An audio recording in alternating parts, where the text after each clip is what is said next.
Order. First item on the agenda is citizens' comments. Any citizens? I'd like to, myself as a citizen, just thank the Bennington Banner for the three-part series they put on needy children and challenges for the schools, and I'm sure Bennington is part of this, even though it was dated through Brattleboro, and writer Howard Weiss Tissman seemed to do a real good job with this. So if you haven't seen the papers, probably go online or pick one up. It's a nice three-part article. What day? What day was it in? Monday, Tuesday, Wednesday. Yeah. Okay, anybody else have anything to say? No? Okay, under presentations, we have two. First, the K-5 math presentation, Ms. Boudreau and Ms. Conway. And this is a request that was on the task list Right. for this month for them to come forward, and that's why they're here tonight. Okay. So we do have a PowerPoint, but we also made you handouts as well. Thank you.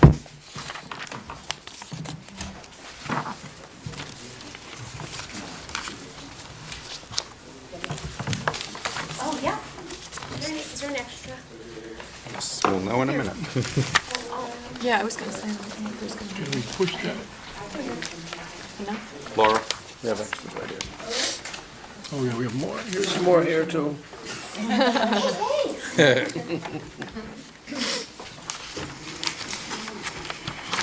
Oh, God. So thank you for having us. We're excited to share what's happening in the BSD with math, and we're ready. Yep.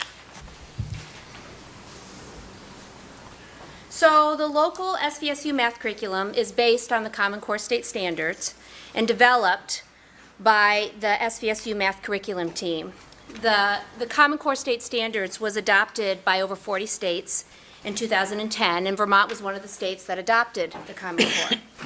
It's all about what students should know and be able to do to be ready for college and careers. The standards are not a curriculum. They were designed to be used at a local level to create your curriculum document, which is what we've done locally. Our new curriculum provides us with focus on topics, rigor, and coherence. This next slide is a little snippet from our SVSU math curriculum. The whole document lives on the SVSU website. You can access that by going to the curriculum page. This snippet, this little piece here, is from grade 3. It's the domain, means the general idea for this part of the document is operations and algebraic thinking. So you see the 3.0A.3, that's third grade, operations and algebraic thinking, the third standard. What you see in the dark bold type is the actual wording from the Common Core Standards for Math from the document itself. Now, it didn't print out on your papers in red, but you see on the screen up there, it is in red. That's the essential skills and knowledge. That's the part that the math curriculum team, how their interpretation of the Common Core Standard is, what students are to know and expected to be able to do. The Math Curriculum Committee are representations from all schools and all grade bands. And there's 2 high school representations that also sit on the committee. This document was first rolled out to faculty and staff in 2011. That was after a year of research and a summer of work. It was revised, not the standards themselves, but the interpretation of the standards, the essential skills and knowledge, were revised in July of 2014. That's our local curriculum. Just a little picture of it. So it's a big shift in thinking. Rebecca Holcomb prepared a position paper called What is the Common Core and Why Did Vermont Adopt It? And she references that it's about preparing students for the complex work they will encounter when they grapple with problems in the workforce or college. It's a shift to a focus on developing qualities such as logical thinking and reasoning. It's a shift from procedural thinking, which we'll get into in a minute, to conceptual thinking, and a heavy focus on problem solving. Our world has changed in fundamental ways, and many of the jobs that young people entering the workforce used to do are now done by machines. Our students need to be able to comprehend complicated information reason with evidence, and be able to solve complex, non-routine problems. We're flipping over to the next page, and I have an example here of procedural versus conceptual understanding. Adults take procedures for granted. There's a reason why we have the algorithms and the steps for computation that you've gone through and that you've always done for years. These two examples here, these are from third grade. 1005 minus 599 is set up as a number sentence or an equation on the left. And the same thing is on the right. But what you see on the left is not how we would expect third graders to think about this computation. Probably how I would anticipate most of you would set this up. What's on the right is the conceptual understanding. 1005 minus 599 conceptually is about the difference between those two values. Our first graders start thinking about magnitude of numbers, not a procedure, but about how far apart these numbers would be. What do I do to get from one number to another, either building up or breaking down? I have a little model here, just to try to show you what happens when we think with procedures without understanding. Laura's going to be our little On the easel. when students take that number sentence, or those numbers are embedded in a problem and they know they're trying to find the difference of the two numbers, here, really, really common error, misalignment of the place values, or, well, this looks good, but this is what we see. Because gosh, they know they're supposed to cross something out. And they cross all the numbers out, or maybe just the numbers, every single number on the top or every single number on the bottom. What we want students to think about is the number line that's on your page. That 599, it's just one more number to 600. And then from 600 to 1,000 is 400, and then 5 more. So the difference, or the distance between 599 and 1005 is 406. That's conceptual understanding. What I get from a lot of parents and teachers is, well, when are they going to learn the procedure? That comes into place at some point. Yes, it is, but it is an expectation by the end of 4th grade. Students don't need to learn a procedure in 2nd and 3rd grade. They learn the conceptual understanding of how numbers operate, and then we build into the procedure. Procedure is not always the most efficient means to compute. Yes, that was yours. So now we're going to talk about, so what are we doing in the BSD and in the SVSU to support the implementation of our local curriculum, which is based on the Common Core state standards? When we transitioned to the Common Core state standards, we had no common resource for our K-8 classes.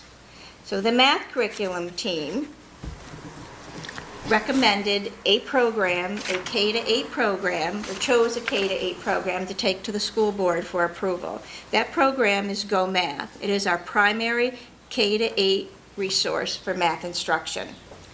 It's a research-based program. It's aligned with the Common Core state standards for math. It has paper and digital components. Professional learning opportunities for staff. It's really important for us that we make sure that our staff understands the shifts in the thinking of our local curriculum. So we are lucky to have our SVSU math coach, Pat Conway, in the schools, available to work with teachers, in working with them one-on-one in small groups to make sure that we're helping them understand the depth of knowledge and the shifts in the curriculum. We, this year, have started ongoing grade-level professional learning communities this year with grades K, 3, and 6, and we bring them together. We explore the content together. We practice how to look at assessments and what are going to be our next steps for instruction in the area of math. And we're going to continue with that with different grade levels next year. We've offered formal Go Math training from our company. Last year in the spring, our teachers received 1 formal training, and we've had 2 this fall. And And the SVSU also hosted a college course. It's Basic Operations Through Problem Solving. And that was with a focus on perseverance through non-routine problems.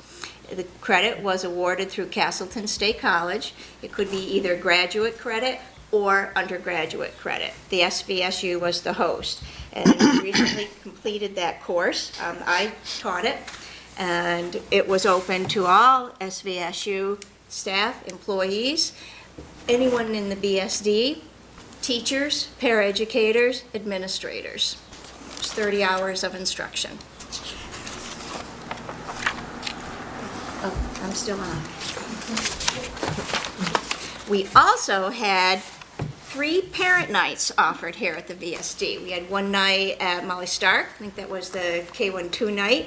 We had a 3rd grade night that was at Monument, and we had the 4th and 5th grade night at Bennell. And that was a night not for games and activities. Children can go home and show the parents how to do these. This was a night for the adults that love BSD children, how the strategies and the work, how they can support the children at home. So the kids aren't going home and we're not getting, oh, do it this way. This is how I learned it. Parents, aunts, uncles, had a lot of grandparents attend, could learn and experience and practice the same strategies that their children were learning in school. And we will continue to support BSD families. And what? Oh, a story of 2nd graders and non-routine problems. This was just last week. It was in 2nd grade, and we had a non-routine problem. Non-routine being it's not obvious how you're going to jump in and solve that problem. I was the focus of the problem. I had a jar of marbles, but we didn't know how many marbles were in the jar. And then my mom gave me 30 more marbles. My sister gave me 40 more marbles, and my brother took 10. Well, I ended up with 70 marbles. How many did I have to start with? And those little 2nd graders got busy. They didn't need an algebraic equation where X stands for what I started with.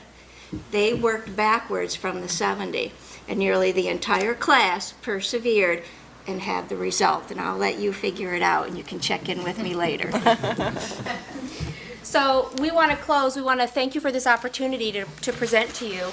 We are just completing year 1 of full implementation of the local math curriculum based on the Common Core state standards with our primary resource Go Math. We plan to continue with our professional learning opportunities for staff and families in BSD. So we thank you. And do you have any questions for us? Go ahead. What do you do like a 6th grader who's learned all the conceptual learnings up to that grade level, and now you're going to throw this stuff at them? This would seem to confuse them. If they've always done their subtraction problems like you showed us, 1, 2, 3, 4, 5, and all of a sudden they're in 6th grade and you're throwing them this new method, doesn't that tend to confuse them? Yes? Well, the concepts build to the procedures. It's not where we all of a sudden stop using models. The students leave the models behind as the models become internalized and we no longer need it on paper. And the other piece, we've been shifting to the Common Core for 3 years.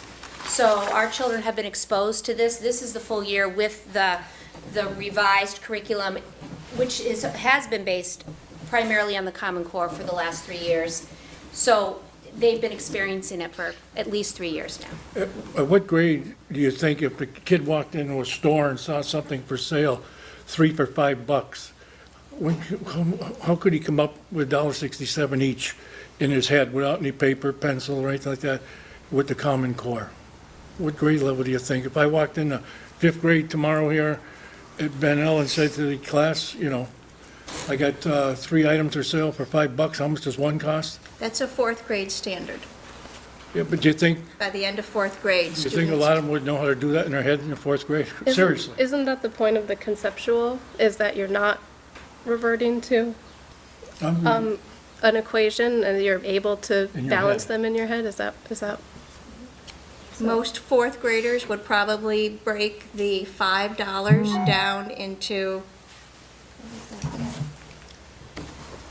Yes? What? Oh, no, I thought I heard something behind me. Most fourth graders, you said it was $5 divided by Yeah, if I got a 3? price chopper and it's Right, 3 for okay. $5. They would take the 3 out of the 5 and break that into $1 and keep decomposing down into smaller It parts. seems like a lot of work, it really does.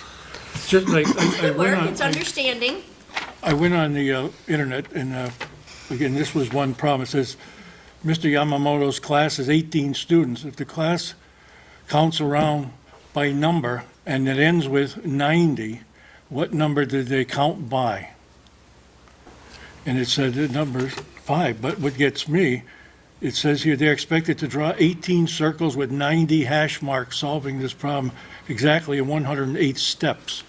And, just, That would depend on what grade level that Sure. problem was given to. Third graders might draw your 90 circles. because I remember, I think it was a year or two ago, I was at Ben Hill with the Four Winds, and I asked a girl a simple thing like 16 from 32, and she had this thing up on the top, she's going like this, and she's going with her fingers like this, and she really wasn't even sure of the answer. And this was, I think, third grade, and, it's a little subtraction. You know what I would appreciate, because the one you showed us, that subtraction one, is pretty easy visually to look at and understand it with these slash marks here. It's pretty easy to understand. With But why don't you- with the number line? Yeah, why don't you do a multiplication and a division one? If you can do one of those in, With the number line? whatever way you Multiplication? do it. I would just, not now. Okay. But, if you, next couple of days you get a chance to do it and call me and Okay. I'll come in and see if I But can. that wouldn't be, the number line wouldn't be an appropriate model for a multiplication or division problem. That's what I mean, I would just want to see what it looks like, a It multiplication. would look and- like an array. Oh, very good. Yes. Yeah, What's an that's the array? right vocabulary. Do you use Yes. flashcards at all? What about Do what? they use flashcards at all in this As learning? part of the fact fluency, absolutely, I see what yes. you mean. There's an article Yep. last week Oh, yeah. saying that's the best way of teaching. Every day. For retention, is using flashcards. Okay. Engage every day.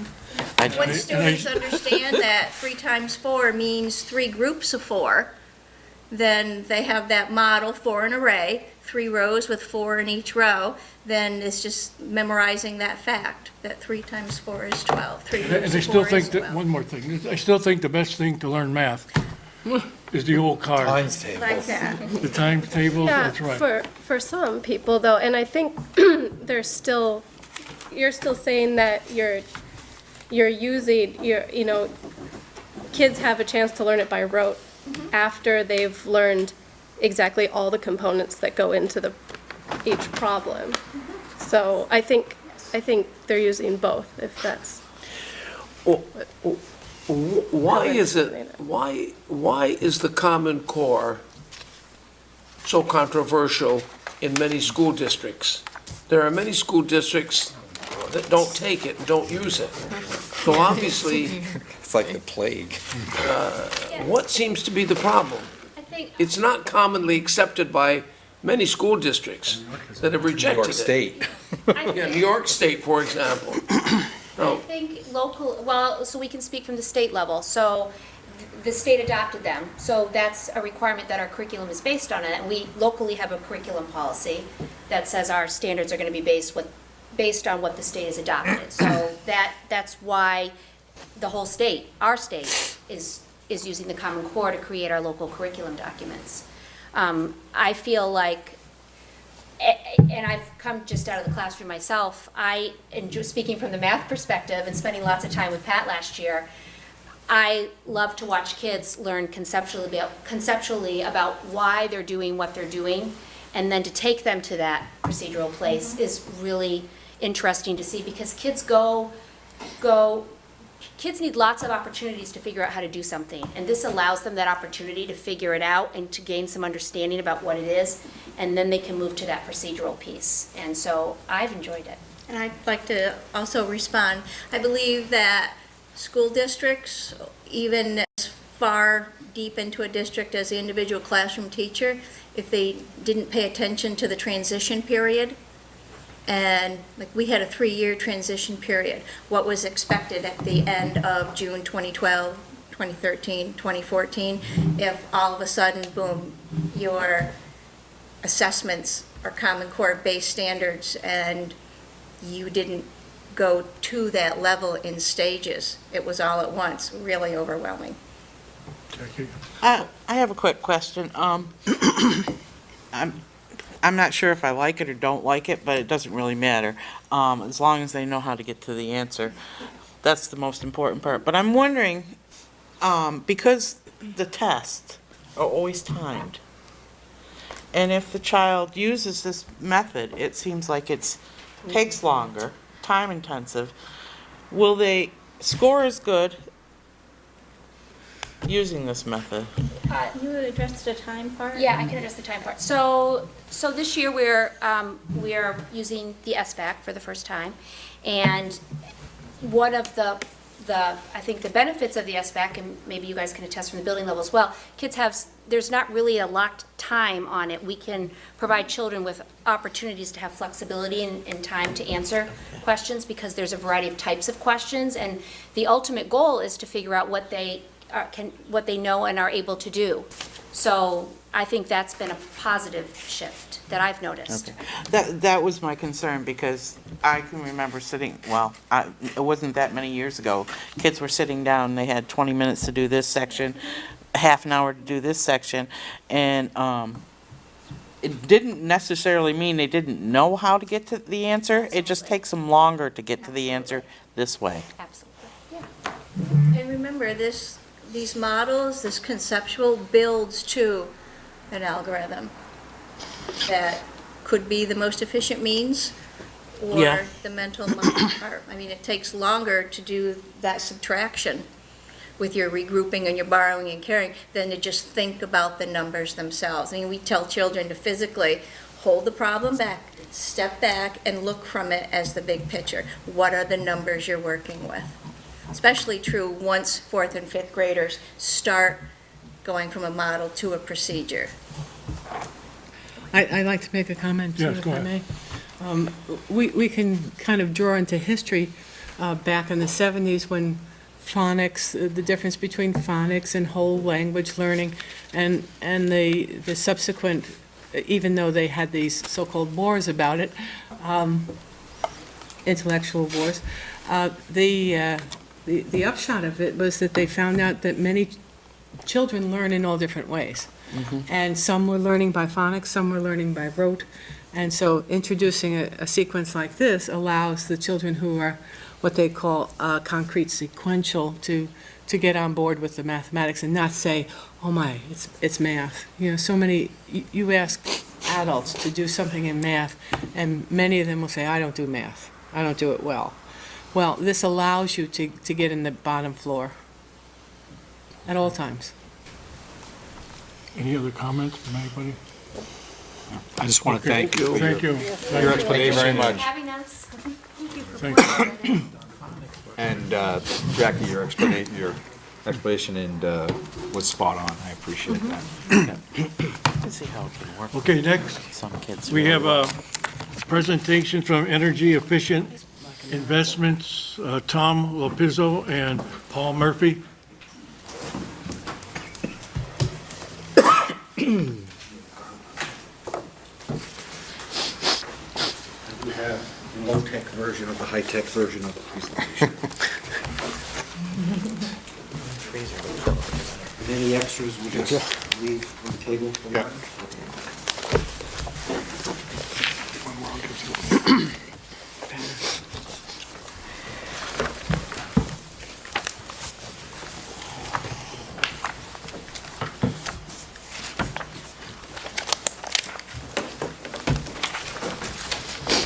So while they're setting up, just to tee up the conversation, this is a follow-up of many conversations we've had about energy improvements that we need in the various buildings. And this is what they're going to show you is one way for us to get those improvements through what's called a performance contract, which through the savings can pay for basically the loan or the lease or the bond, however you finance the improvements. So there should be zero net impact on the budget and the cash flow. That's the theory behind it. Rick, this is not the, we're at the SVSU, we're bringing up about joining a consortium and No, so that's- this is different. Yeah, I'm gonna talk Okay. about that a little later. All right. Yeah, this is, this is separate from the solar consortium.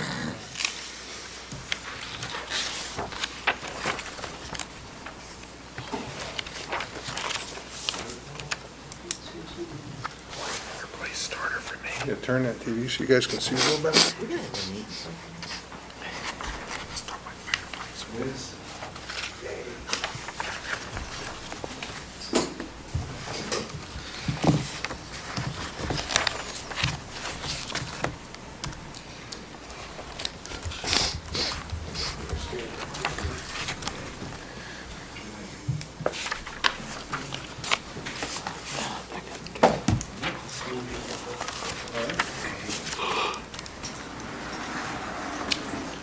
Sorry about the delay, technical difficulties. I'm Paul Murphy. I'm from Energy Efficient Investments.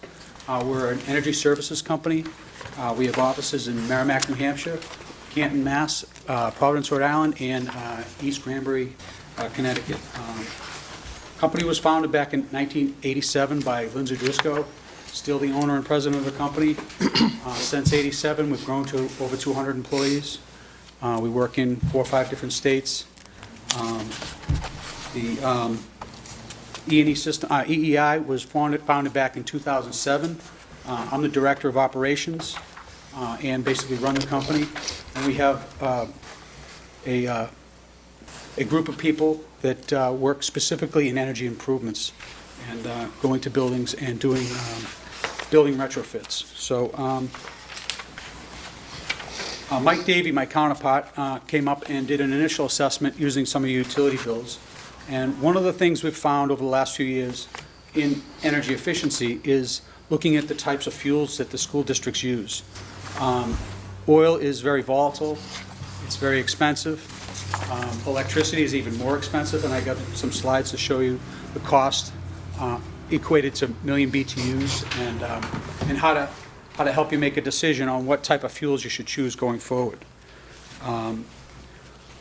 On a rough basis, just getting introduced to performance contracting, we're estimating you could save approximately $60,000 a year annually on your utility bills.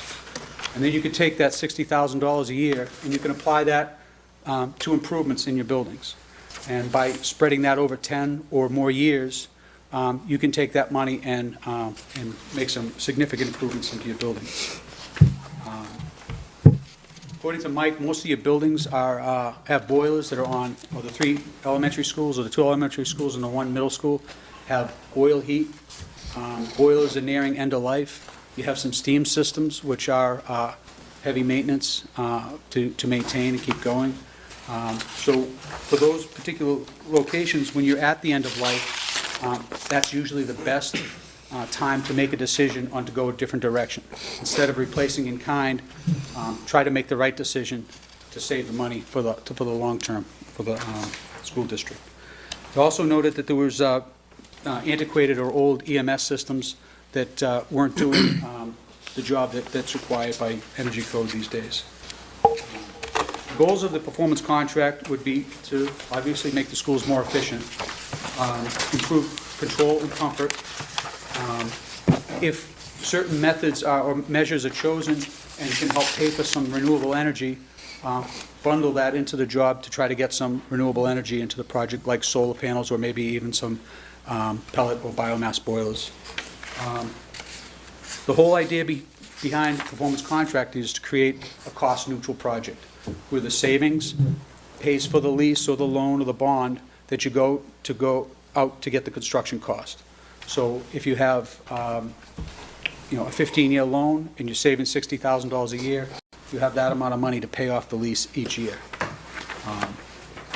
And in order to make it all work, companies like Energy Efficient Investments, we guarantee those energy savings.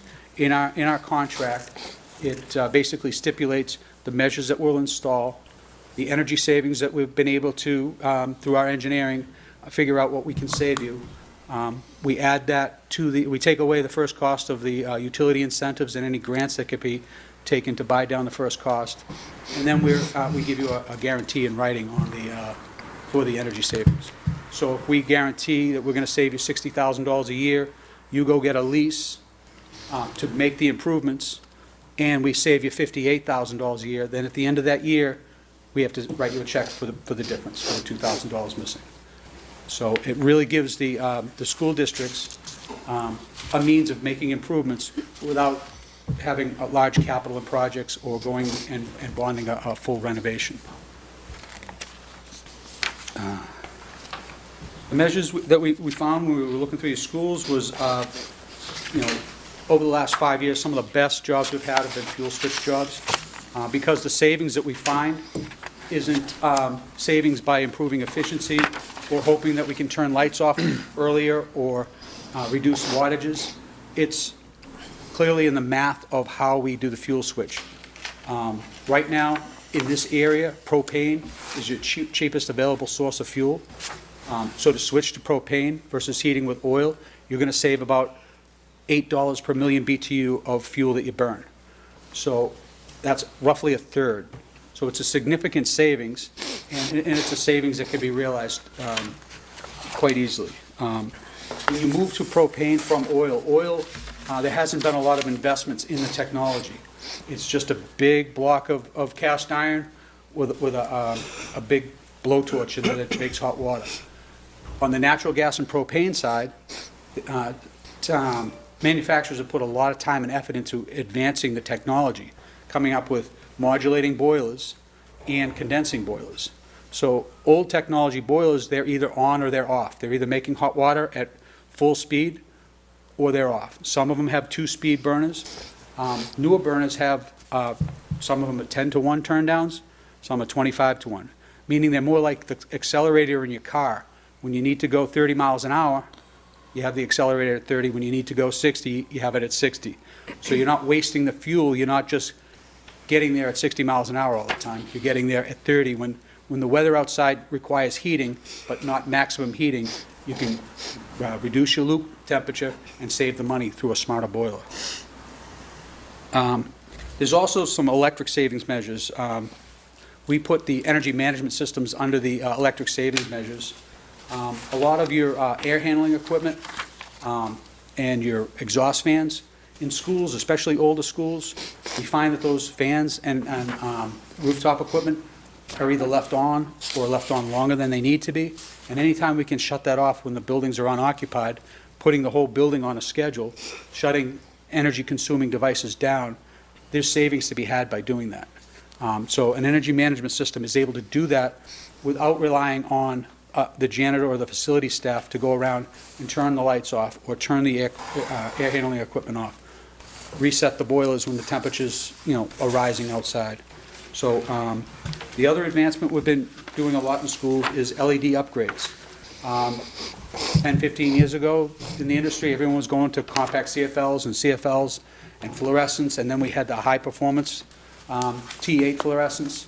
Well, now we have LED. Over the last 2 years, LED technology has really come into its own. It's come down in price, and it's gone up in reliability. So when you do a lighting retrofit for LEDs in a school, instead of changing lamps and ballast every 3 to 5 years, you have 10 years without having to touch those fixtures. And they're roughly half the wattage of your standard T8 fixture. So right there, that savings is known savings. By putting less wattage in your lamp, you got that savings. So when we look at the guarantee, we're engineers, we're not risk takers. We're doing it we're making the guarantee based on the math that we see and the measures we're able to implement. And once you see what we do, you will see that it's not voodoo, it's clearly math. We go through, we have the kilowatt hours, the number of hours that lamp runs, the number of watts it runs, and the cost that you pay for a kilowatt hour. So if we can cut the number of watts you use by either turning the fixture off during times when it's not needed, or we can put a lamp in there that's half the wattage, we have savings on both of those ends. Some of the other items that were noticed, and I haven't been through the buildings, but I guess some of your cooking equipment utilizes electric heat. Electric heat is about $45 a million BTU to create heat. Propane and oil, oil's at about $26, and propane right now is about $14. So there's a significant savings anytime you have anything heating with electric that you can switch to propane. And it's a big opportunity, and it's real savings.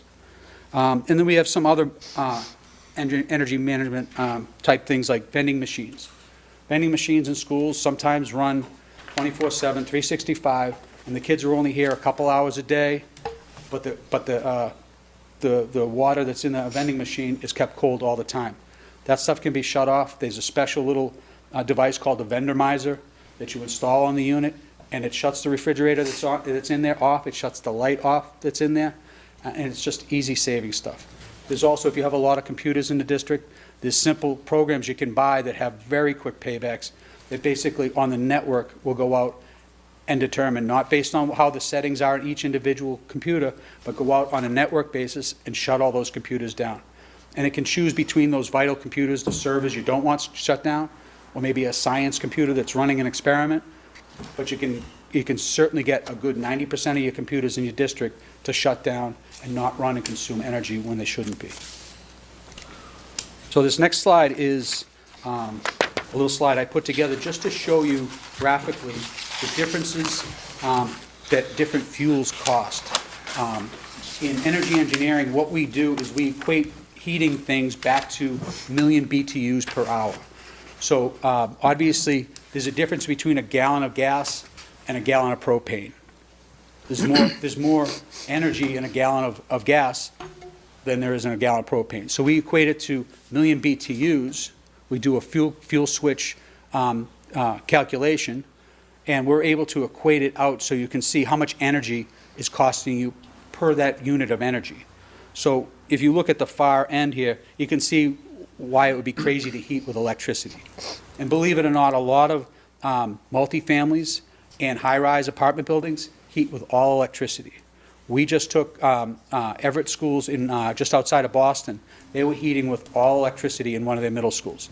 We put gas rooftops up on the roof, and we were able to save them quite a bit of money.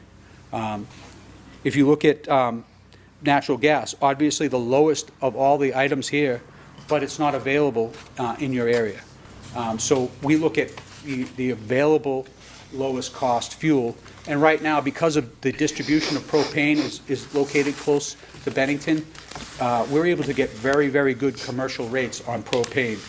Tom went out and got some quotes this week just to see where they were after the heating season, and they're between the different distributors in the area between $1.04 and $1.25 per gallon of propane. I did this chart based on the higher number, not to like sensationalize the cost, because it will go back up and down, but at $1.25, it's still a much cheaper alternative to the number 2 crude oil that you use to burn and heat your buildings. The propane rates in this part of the state are very good because of the access to wholesalers in New York State. I was stunned by a couple of the numbers that I got. We did call several of your local dealers, and what we told them was, suppose you had a customer that was going to use 10,000 gallons of propane or more per year, what would the delivered price be today? Of course, it changes daily, and those were the prices. So they were real prices when we went down and looked at what the cost would be for conversion, fuel conversion, for the area dealers. And if you ever decide to do it, they're all going to be pounded down the door to give you the best contract price they possibly can. So they're all interested, so whatever you do in the future, they're there. So right now, between the 3 schools that we were asked to consider, you're spending roughly $167,000 on number 2 oil. So if you took a third of that off the top, that's what you could save for the oil. And you're spending about $98,000 in electricity. And a conservative estimate of electrical savings with lighting, energy management, and scheduling of the buildings properly, you're probably looking at about a 20% savings there. So that's how we come up roughly to figure out if you have enough money, if you're spending enough money to actually create a project, and you guys certainly are. There's a couple notes here on the fuel options. Oil is always going to be volatile. Each year, we go to an energy summit down the Boston area, and they bring in the guys that work on the spot markets and try to set the daily prices. And the question is always, what's going to happen with prices of oil? And they say every year, prices will do two things. They will go up and they will go down. Oil is very volatile. Anything happens in the Middle East, anything happens in Venezuela, and it seems like no matter what, it ratchets up, especially during heating season. What's happened recently, over the last 3 or 4 years, is all the fracking operations that have been going on. And they've been able to get both natural gas out of the ground, which has really deflated that price, but they've also been producing more number 2 fuel oils, and propane is a byproduct of the refining process for the number 2 fuel oil. So that's combined to have a big effect on the energy prices in our area. They will go down, they will go up. I think the oil companies this year made a mistake, and they had too many drilling operations going on, but they basically cut their drilling operations in half. So if they're not drilling for number 2 fuel oil or for the crude, then next year, I'd be willing to bet that oil prices are going to be significantly higher, and I've heard estimates as high as almost $4 a gallon. So not good news for me. I heat my house with oil, and I don't have an option to do anything else. Propane in the area I live in is very expensive, so I'm stuck. But you guys have access to a cheap fuel, which is propane, and you can sign longer-term contracts with these folks. Maybe spend a little bit more money and get a longer-term contract, then you know what you're going to pay over the next couple of years. And these energy companies would be willing to do that type of stuff for you. So if we look at the propane, we have other districts that pay, in New Hampshire, they pay more for propane, and they're really, the town really wanted pellets. Everybody on the town council, they just wanted pellets. It was slightly more money, the paybacks were slightly higher, but they chose the pellets. That's a personal choice. What we try to do is we try to present you with some information so you can make an informed decision about what to do. I personally think propane is a better way to go because you're able to use the same technology that the natural gas burners use. It's a simple conversion kit on the high efficiency equipment. So instead of running at 80 or 82% efficiency, you can get 94, 95% efficiency out of this other equipment. But wood pellets offer a good opportunity to diversify on your fuel. Wood pellets are produced locally, they're sourced locally, so you have a choice to make. And having diversity in your fuel choices is never a bad thing, because nobody has control over what the prices are. All the school districts and supervisory unions, or school administrative unions, as they call them in New Hampshire, they all make the decisions differently based on what they ultimately find there needs to be. The Fall Mountain Regional School District, Walpole, Charlestown, we did all 11 of their schools last summer, and it was different. The needs in 2 of the schools, they went to wood pellets conversion. 7 of the schools went to propane conversion. 2 of the schools stayed with, I think they had dual fuel with oil. Right. All depended on what they wanted to do. And right now, they have a performance contract. And that performance contract is saving the district, I remember, $141,000 a year. And they are using that savings to pay off their bond. The work was 1.5 million, so they could be paying it off in 10 or 12 years. And they thought it was worth it. The Keene School District is moving towards a performance contract, and we've done a couple of their schools, and in the Keene elementary schools, we started work on them just this past month. All different. Two of the supervisory unions to the north, Rutland Northeast and Rutland Southwest. both those supervisory unions. One has already gone to performance contracting to do 4 of their schools, and the Northeast Rutland is looking at performance contract for the Otter Valley Union High School. So a lot of the districts and school supervisor unions are looking at performance contracting, but the cost and what you ultimately decide to do is based on the information the performance contractor provides to you, and then you as a board and your staff, you make the decisions what kind of changes you want to make, and making sure that those changes really relate to the savings in your budget every year. And I don't know, Paul's been at this business a lot longer than I Yeah, have. like, for instance, the wood pellet, we got a little wood pellet review here. But one of the downsides of wood pellet is, because of its reliability and the amount of time it takes to maintain it, you have to have a facility staff that, on a periodic basis, takes it apart, pulls out and parts and components and cleans them.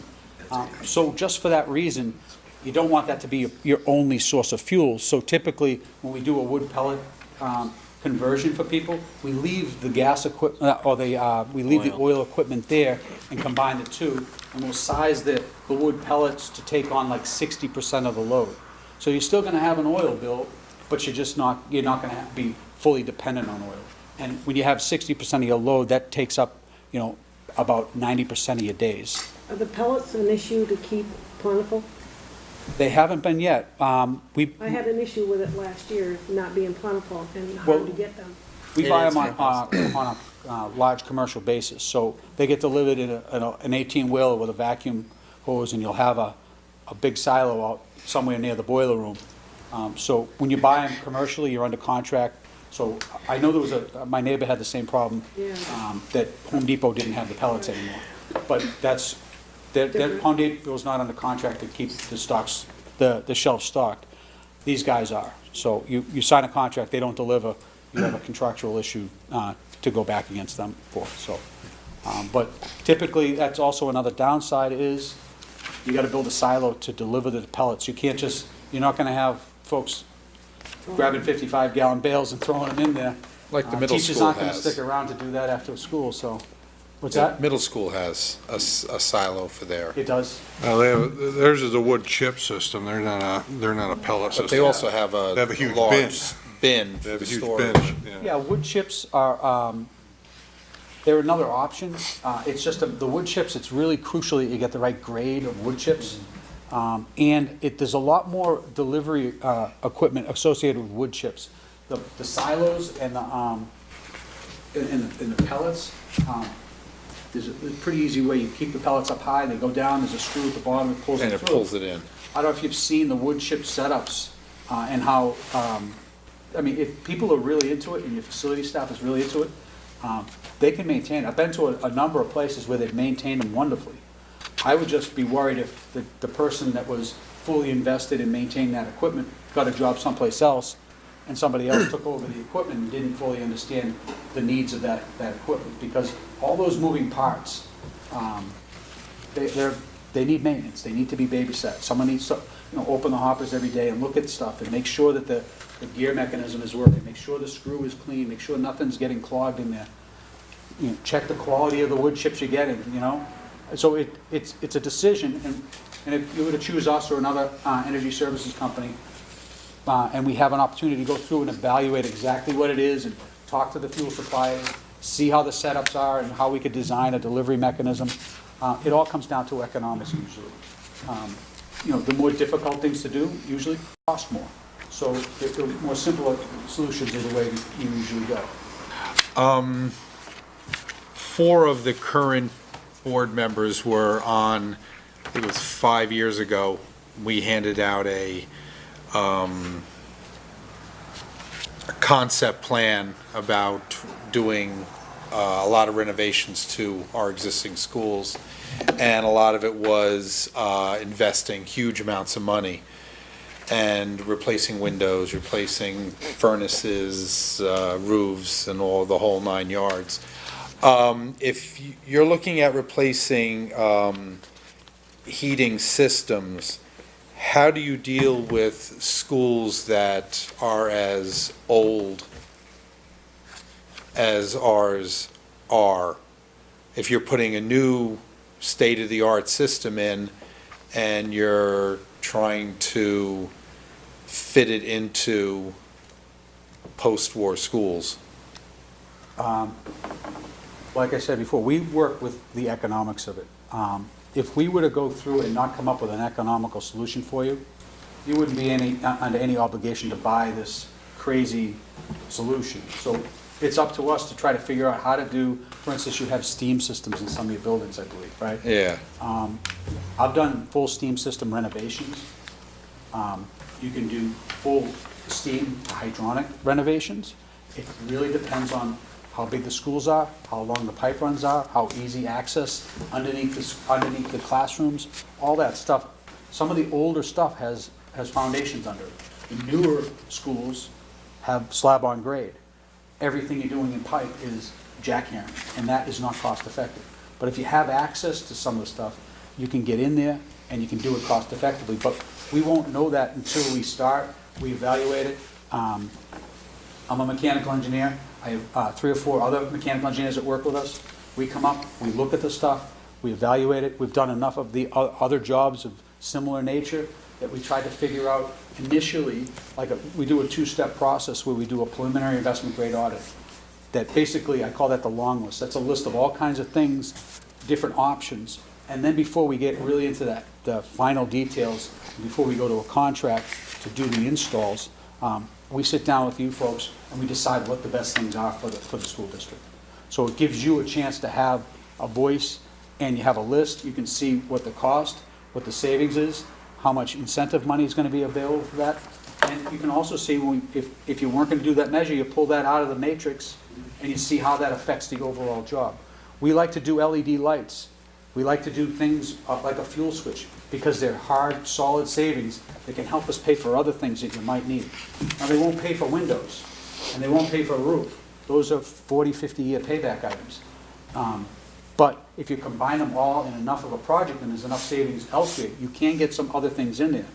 The list may have a couple items in there that's, 18, 20 years long. But if the overall project is less than 10, you have a certain procedure in Vermont. If it's over 10 and less than 20, you have another procedure. So as long as we can fit it in under the 20 years, it can be done under a performance contract. LED lights save a fortune. They do. Oh, yeah, we just replaced all our street lights in our home association with them, and they cut our bill. We're going to be doing the streetlights for the city of Nashua.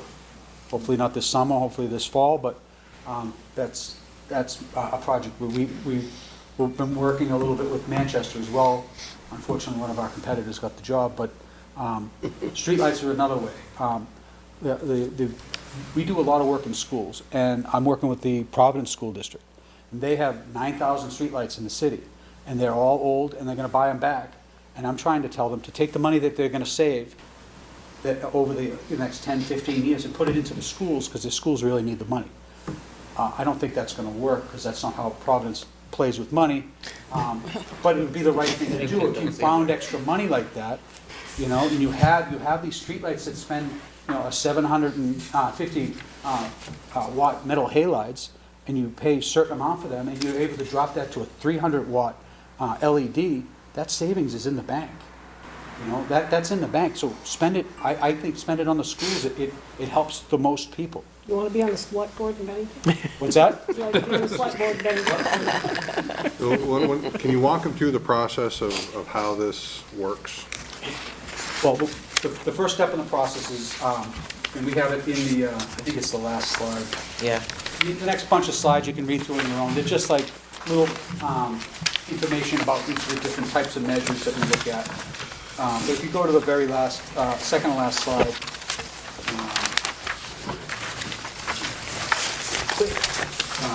this is the project roadmap, and I'm not sure if you're going to be issuing an RFP, which is a request for proposals, or a request for qualification. Usually, when you're selecting an ESCO, you want to select an ESCO that you want to work with and you think you can trust. And usually that's done through an RFQ. You ask a bunch of different questions financially about the company. you ask a bunch of questions about the projects they've completed, and you get good solid references, and you call the references and you ask them how that particular person or team or company performed on the last few jobs. And then you agree to work on what's called an investment grade audit agreement. And a lot of times, there's a small exit fee. We go out and we develop this preliminary investment grade audit that has a bunch of different scenarios, and you only owe us money if we find a good project and you don't go ahead with it. And that number is what should be negotiated in your RFQ, is how many pennies per square foot of school being audited the different ESCOs would charge. And the reason the ESCOs do that is because a lot of time and money gets spent on doing this initial development without being under contract, and we really need the school departments and the cities and towns to have a little skin in the game, so they can't just, because it was free, walk away from it, so that can be negotiated. That's also can be put into the RFQ, so you know where you stand when you're going forward. So once you've gone through and you probably get 4 or 5 performance contractors interested, you go through, you select them. Usually you bring in the top 2 or 3 for an interview, and then you select the ESCO that you feel most comfortable working with. Then immediately after that, we sign the investment grade audit agreement. We go do the preliminary audit. Then we sit down with you guys and go through it, and we pare down what the scope of the job is going to be. Some people that are involved in jobs will want solar panels. Well, solar panels may not have a great payback, but we'll put them on the preliminary so you can see what the economics are associated with it. So that person can't keep saying, we should have done solar panels. Or if the job all lines up really nicely and solar panels fit in there, there's a reason why we fit solar panels in there.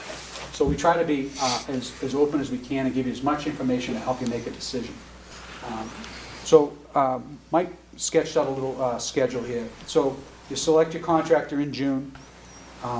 The audit is he's got it done in August. I'm guessing it's probably going to be early September to end of September.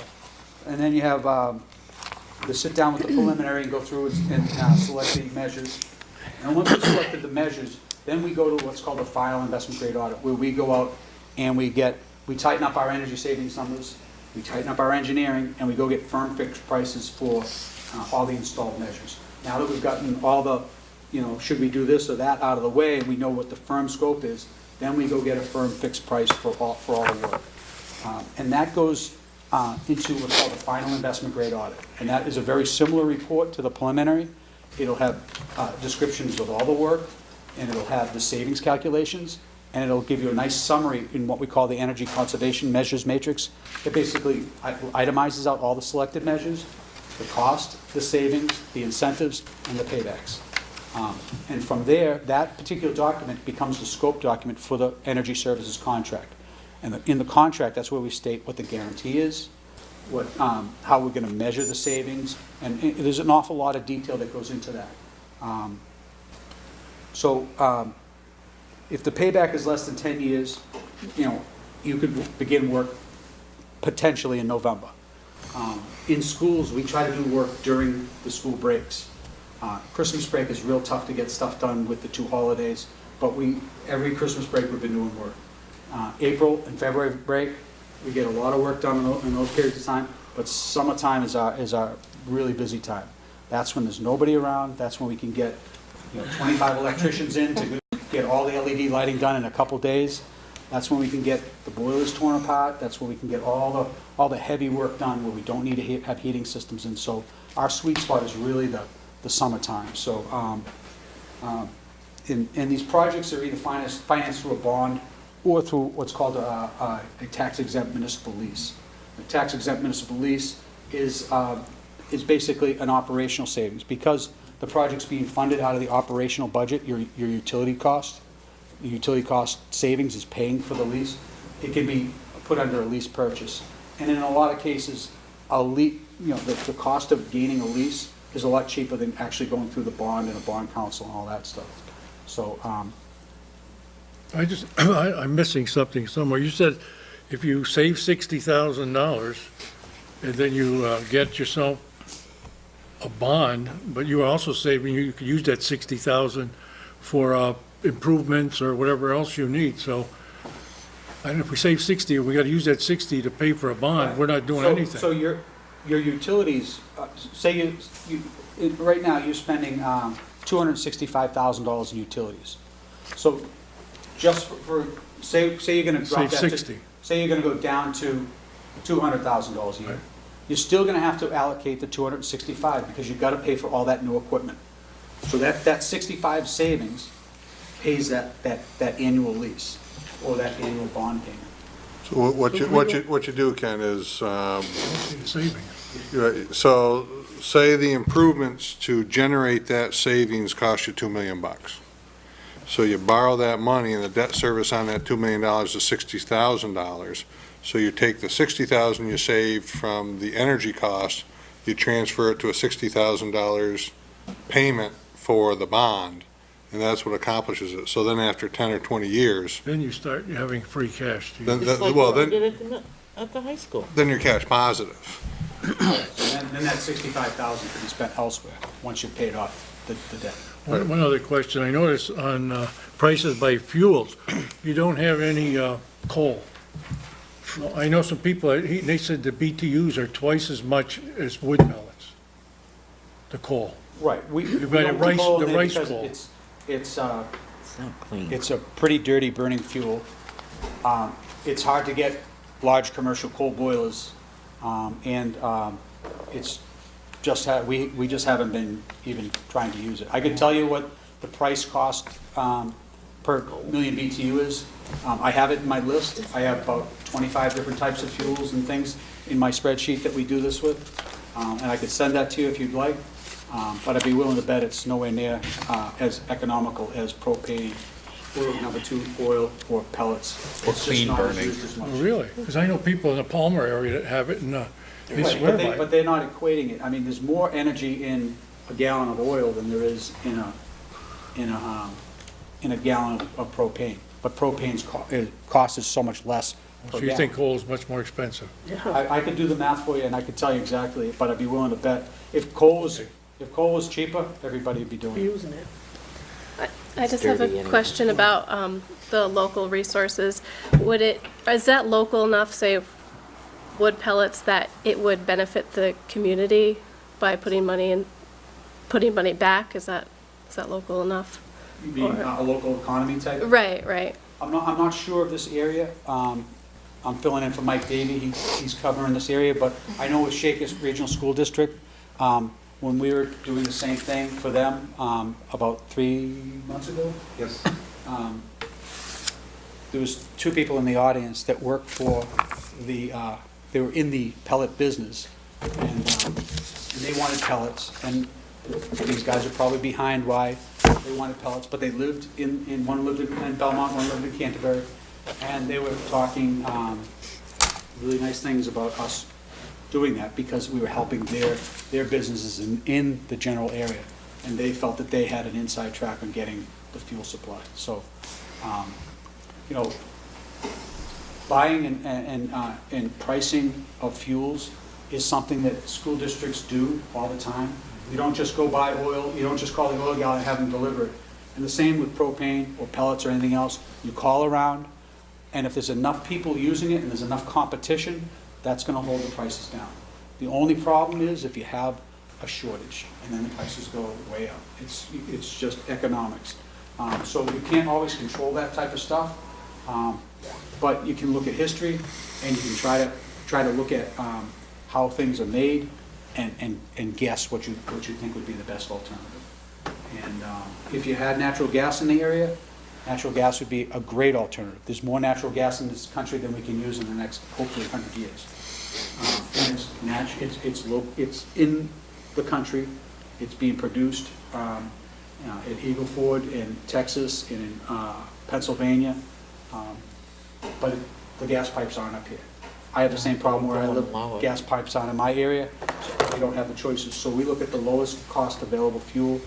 Right now, I was actually shocked at the price you're able to get on a commercial basis for propane. That is an incredible price.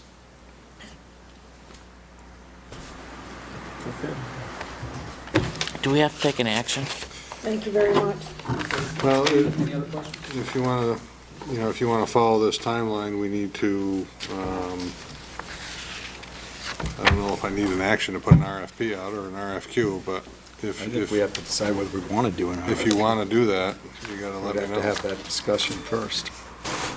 Have a presentation tonight, but we really haven't made a decision whether we want to pursue this. There is also competing discussion about, do you want to do it in all your buildings?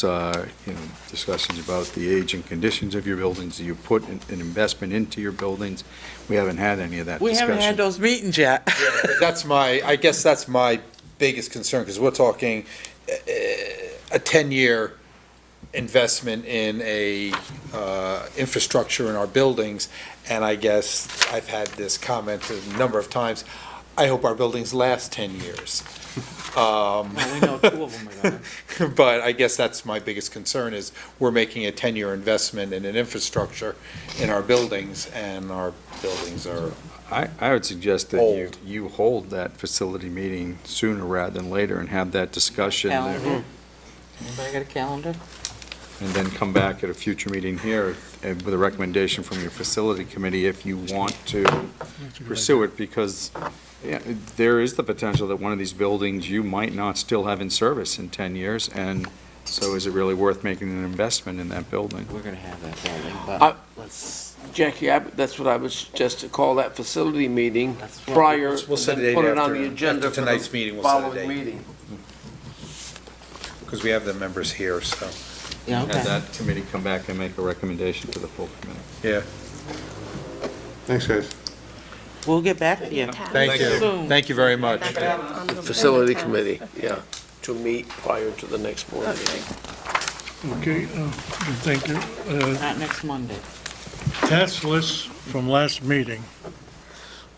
You're on. We just, Yeah, I didn't get it in the, Okay. I didn't receive it in the email, but Jim, I don't know if Yeah, one of the items that you wanted was the Go Math presentation that Right. you had this evening, that was on the task list. The instrumental music presentation, that, after discussions with the principals, is going to be at the June meeting. What else did you have? Technology grant May, I don't have enough, I don't know what that is referring to, I meant, does anyone? what was that? In the technology grant? Yes, I think that's a Russ grant. Yeah. I think Frank was supposed to Yeah. come. Oh, Frank. Well, Frank's not here, but I didn't tell him to come, so. No, I mean, we might not have wrote that out. Okay. Has there been a technology meeting of any sorts? Because we're supposed to be on that There is, committee. no, there is not. Because that's probably the same one he did at the SVSU meeting. Yes.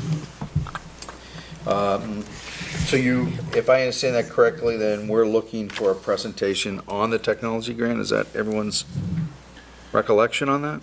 It probably is, yeah. Yeah, okay. The meeting with all new board members, that was done, and I believe the contact list has been updated. Mary Lee was gonna do that now? send it Have you out. not seen No, I that? haven't got a new one yet. All right, No. then I will recheck on that, because I know that there were some revisions needed from the last Someone had the wrong one. number. Somebody had the wrong number. Jackie's was wrong. Still though? Is that the only one that was wrong? Telephone number. Yeah. And have you seen the one out that's been recorrected? Yes. Yeah, yeah, I looked on the website. and it's correct. Oh, Yeah, but we so didn't get a, it's nice to have a list, hard copy, so you can keep it near your computer. You gotta go to the If you contact- website and print it out. Okay. I like that. That's hard. Okay, thank you. I ended up putting it on my cell phone. Okay, under I don't know. finance, first item is tractor bid presentation. You've got, hopefully you had the bid in your packet. Before we get to that, I'd like to speak to this. Sure. I've read the material and seen all that, and I'm just wondering,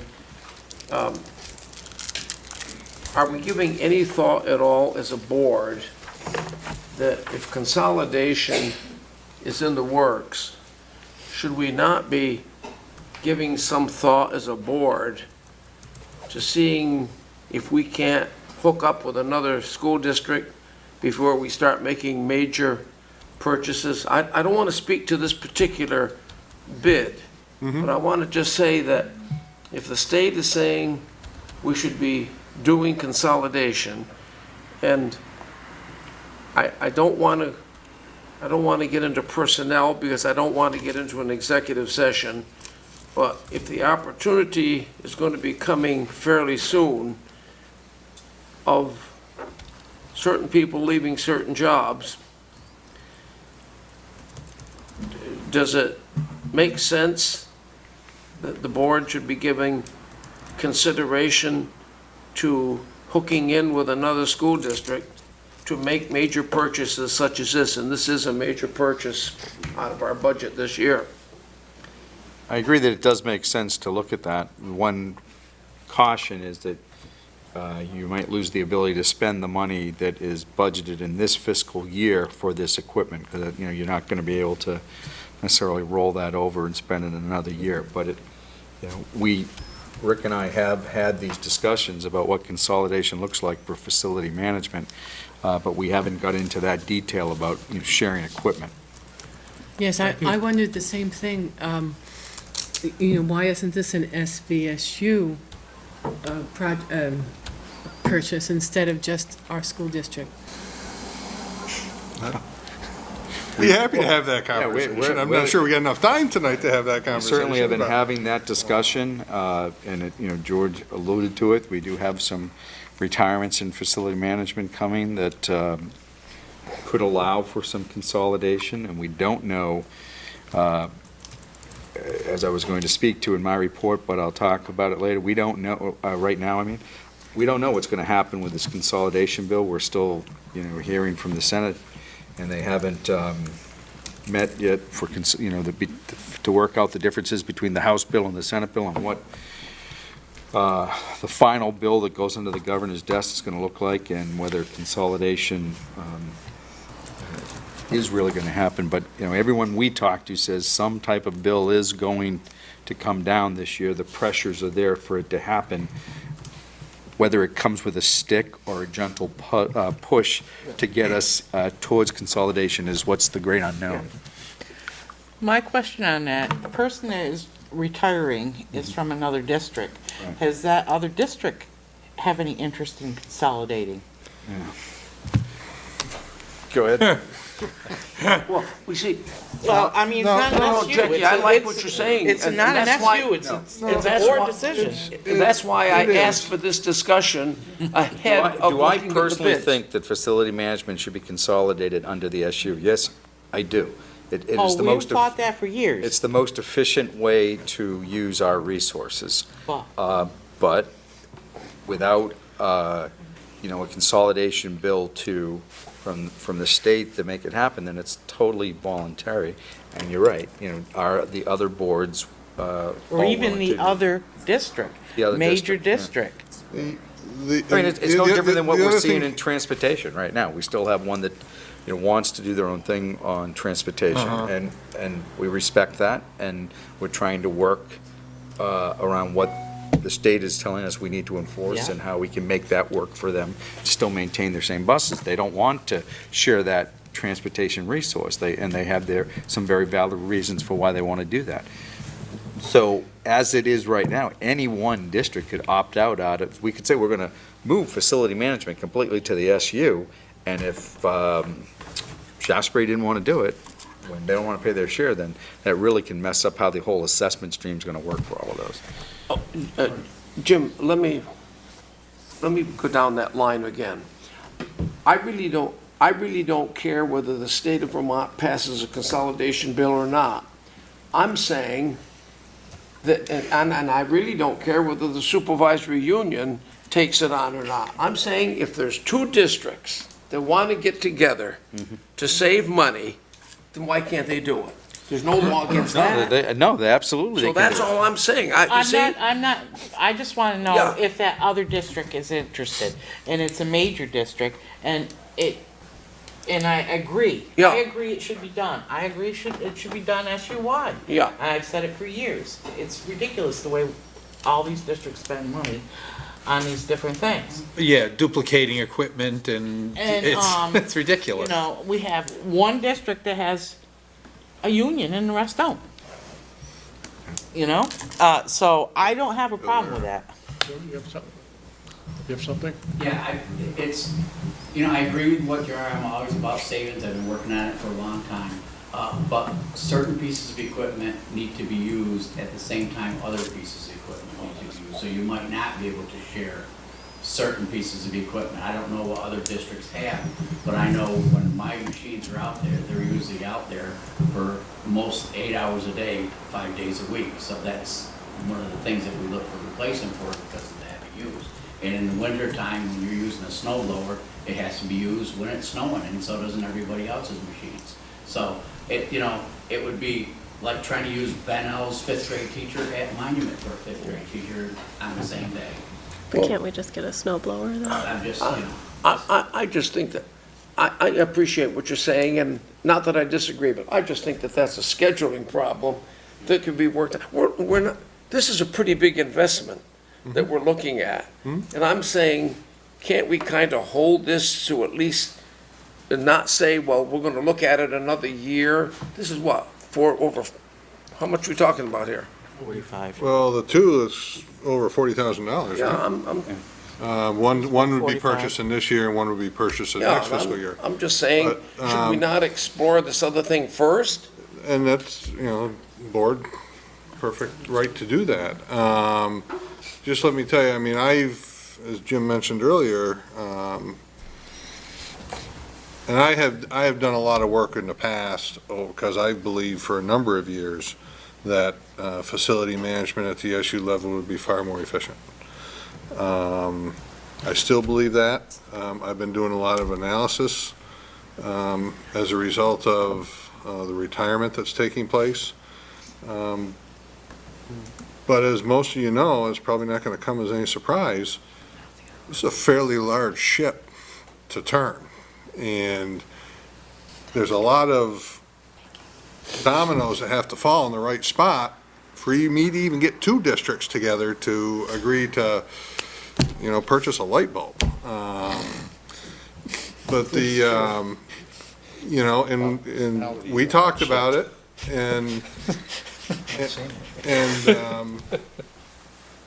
we think it's a conversation that needs to take place next budget season, because right now, for me to, if I had all the boards to agree and said, yep, we're gonna, we're gonna take all our staff, we're gonna hire them at the SU level, there's a lot of paperwork that's involved there, just laying them off in one district, hire them. We've got unions in most all the districts. There's not a union in this district. So there's all those complicators that take place. There's the assessments. We haven't built that into the SU budget or the assessment, so we'd have to go back, we'd have to open up that budget, we'd have to grow that budget, issue more assessments. Now theoretically, it should all be a savings to everybody, but all that is complicators that take place. So we are working towards that end. I know that's probably not what you want to hear, and it's not going to happen as fast as you want it to happen. It's not happening as fast as I wanted it to happen 5 years ago. And I'm still working on it. So can I ask Jerry, the crucial timeline here is the $14,000 piece of You want equipment. more lights? That needs to be, because the money is in this year's budget. right. What is that replacing? What's the condition of the piece of equipment that it's replacing? Right now, Because that's the one that, without action taken between now or the June meeting could be lost. Right now, the piece of equipment we're using, we put, maybe 1,000, 1,200 into it last year. As you can see on the bid spec, that they offered us $4,000 for it. But anything you drive, anything you work, anything you run can break anything. Right. And I don't know, it's a balancing. How old is it? That one is 14 years old, I'm pretty sure. The other one I'm talking about is 10 years old. And, we're doing more, the other one, a more expensive piece of equipment is because it's got more attachments. It's got more attachments because it does double duty. We use it for snow blowing in the winter. And Molly Stark is our main spot, but we bring it to the other schools too, because since we put the fence up, we have a lot more territory to cover, so the machine gets a lot more working. And you gotta have something, at 12 degrees to set out inside of a little tractor and freezing. this winter was very tough on my staff too. So, I mean, it's your choice, you know, to do what you guys think is best, but I have to come to you based on my job, what I think you need to keep the districts going. Yeah, I understand what Jerry's saying, but I don't think as a board, just because it's in the budget, that we have to spend it. No doubt And about I'm it. saying that we've got questions, I've got questions about it. And I'm saying, well, that's just my opinion.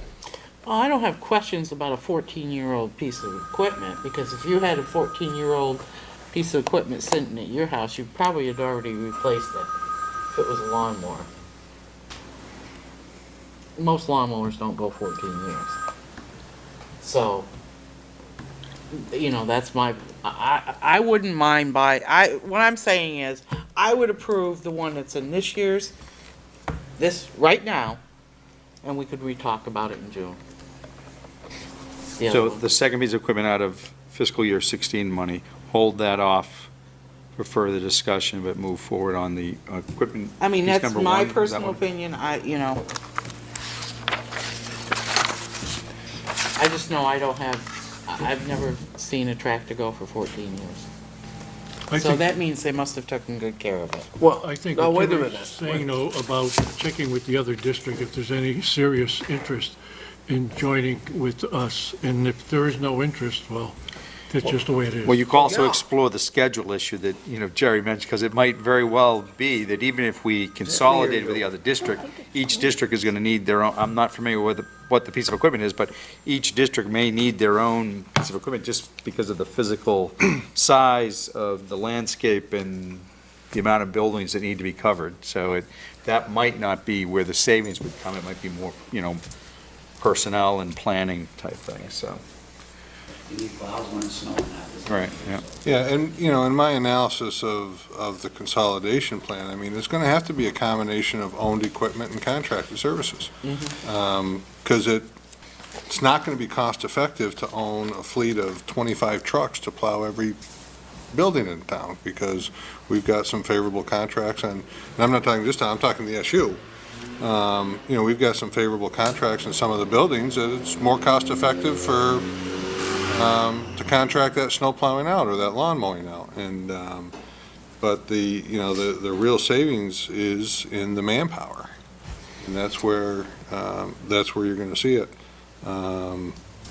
It's, you know, it's gonna be a conversation.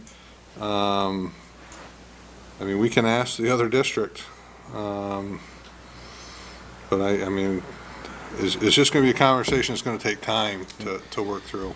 Jerry, no impact on you immediately if they hold off to the second piece of equipment till we can at least come back and answer them the scheduling issue or, We couldn't pick it up till after July 1st anyways. I mean, Okay. that's when our budget would kick in for Yeah. the second piece, if that's true. And you know, as far as, like, we talked equipment, personnel and stuff like that, I've always found out that equipment is a substitute for manpower, where you can get more done with equipment and, you know, equipment doesn't get sick, but it breaks down, but there's a lot of investment that you don't have to put out, even though it may seem like an initial put out, but if it saves time, it saves wear and tear on the person, you're getting more mileage out of that piece of equipment than the person. Jackie, why don't you make the motion that we purchase out of this year's budget the one for $14,000, and then we'll hold the other one. And authorize the trade-in. I make the motion that we authorize the trade-in for the $14,000 tractor out of this year's budget. 14-year-old. Wasn't it 14,000 also? Yeah, Yeah, the Yes. 14,216. I think that's the net price after trade-in. Yeah, after trade-in, and we put on hold the other tractor until after the June meeting. Second. Okay, any other discussion? Seeing none, all in favor? Against? Abstain? Okay, thank you.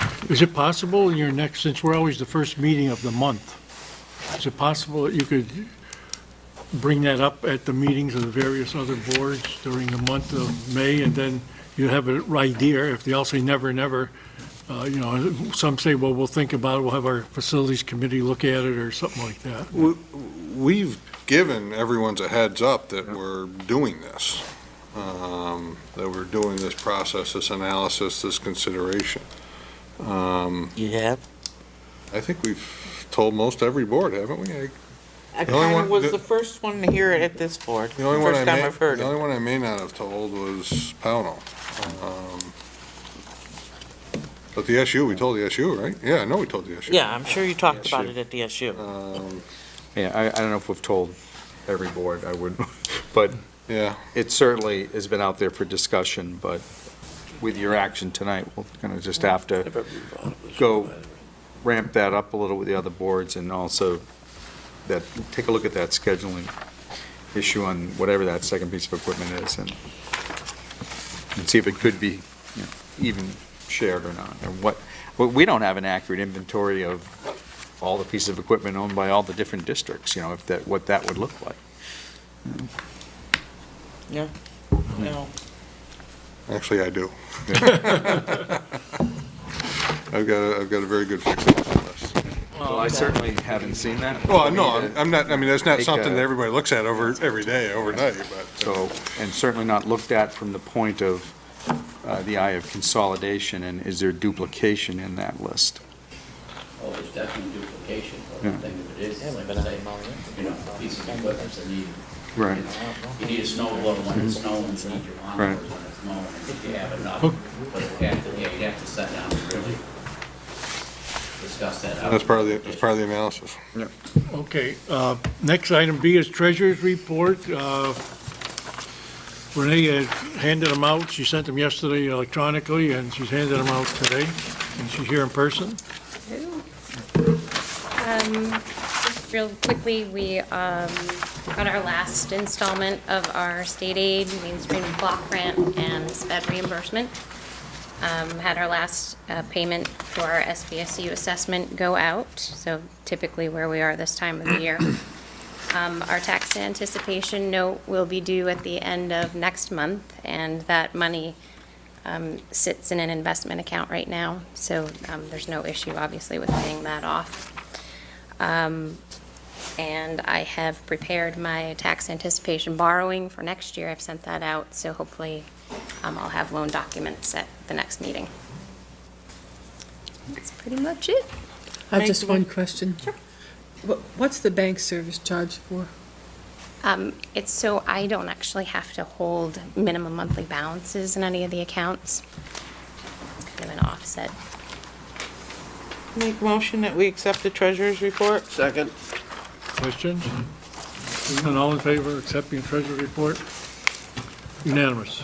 Thank you. And now, update on solar consortium. Yeah, the SU agreed at its last meeting, and we've been working with a number of school districts across the state to create a solar consortium of school districts. Actually, I think there might be a town or two in there, too. The reason this came about was we were all approached individually. I was approached by 2 or 3 different companies that said they could save us 8 to 10% if you enter into a 20-year commitment. And I said, well, I can probably save 8% if I convince people to shut the lights off. So it wasn't enough money to excite me to get involved, but some of my counterparts came up with the idea of this consortium, and we were able to get some Act 153 consolidation money to pay for a consultant to draft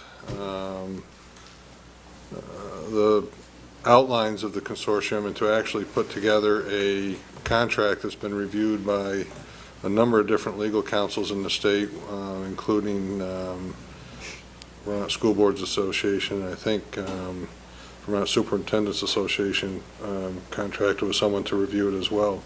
So we have a unified contract for everybody, and we now have what looks like to be a sizable consortium where we're going to get a sizable discount on our, where we should get a sizable discount on our electric bills to the tune of 20 to 25%. The consultant that we hired with the grant money from the state, through that money, we've hired a engineering or an energy company out of Portland, Maine, and they are currently drafting an RFP to go out to developers. And if you've driven around the state, you see these big solar panel farms all over the place. Basically, what would happen would they would come back and say, yes, we can build you a farm in the Northeast Kingdom and give you the credit here in Bennington to the tune of, say, 20% as a round number. This contractor that is doing all the work for us gets a 10% cut of that, or i.e. 2%, so your net savings would be 18%. The SU board agreed to stay in the consortium at this point in time. The next level of the consortium is to go out and get the RFPs. The only risk to the district by doing that is if they come back and say, yes, we've got developer X that's willing to build you this project and give you a 20% discount on your tax bill, you say, you know something, I really don't like it, I don't want it, it's not worth it to me. You have no obligation, with the exception of you can't go do another electric project without having to pay them their 2% commission on the sale. So I'm not sure I would recommend you do one on your own, just because I don't think any of us are big enough to get a sizable discount. But I think it's worth continuing to research. Okay, my question is, because we're gonna meet and go over this other energy thing that we just had a presentation on. I mean, would that be in conflict? I don't think it'd be in conflict. I think it'll be a piece of the conversation. As they told you in there, they could put solar into this plan, but they told you themselves that solar doesn't have a payback. But that's to two it. different companies. I mean, we're But, talking two different companies here. right, but what they would do is, say, I don't like 20-year contracts either. say the solar project comes back and gives you a 20% discount. These guys are gonna have to take that into they're now gonna have to see that, okay, these guys are spending whatever it was, $100,000 on electric. They're now only gonna spend 80, so my net savings, if you put in a light bulb, is gonna be less. They're gonna have to calculate that into their return on investment. But it's not, I don't think it's in conflict. I wouldn't view it as conflict. Jackie, I just wanted to bring this up. It would have come under SV. The SVSU spent a considerable amount of time at the last meeting talking about this. I don't remember, Jim, what the vote was, but I think it was maybe everybody but one. Two. Everybody but two members voted to at least pursue it to the next step. So far, we're not obligated to anything yet, are we, Rick? No, but if you go this next step, they will bring you a proposal. Yes. And if you say no to that proposal, you can't go do it with somebody else without paying that commission. Yeah. It's similar to what the gentleman said this evening on the performance contract. If they're going to put this work into doing the investigation, the penalty you would pay is the commission if you backed out of it after taking that step, because they would be owed something for their time, or as he said, skin in the game. Yeah. I have just one question. Is there a comparable Vermont company who would do the same thing? The consultant that the consortium hired? No, actually, I think these guys were the only, no, there's two companies that bid on it, on the consulting work. I was not part of the consortium decision maker of which consultant they hired. That was the consortium group of consortium members made that decision. But I think the other company was out of New Hampshire. I don't think there was a Vermont company. I think there's Vermont developers that are going to bid on The project itself. install of the panels. But this is just a consulting company to do all the legwork for us, because we're not experts in this. I don't claim to be an expert in the solar energy business by any stretch of the imagination, although I've learned a lot more than I wanted to. If this is out of line, I won't belabor this any longer, but I'm just wondering, the presentation that we got tonight this is a private company. Yep. Yes. I take it there are other private companies? Yeah. This is just one? Yep. Right. Okay. Yeah, I mean, that's. Because remember, he said, they had lost out a Yeah. job in Okay. Manchester. That's mixed. There's not, I mean, Competing if company. we go out for an RFP, there's no guarantee these guys are going to win the RFP. Yeah. So Jackie, when your committee meets, you might want to hear from another company. Well, you're still going to go out, you're going to go through that process. If you want to go through this process, you're going to see other companies. Johnson Controls, for example, has been sniffing around this for a number of years.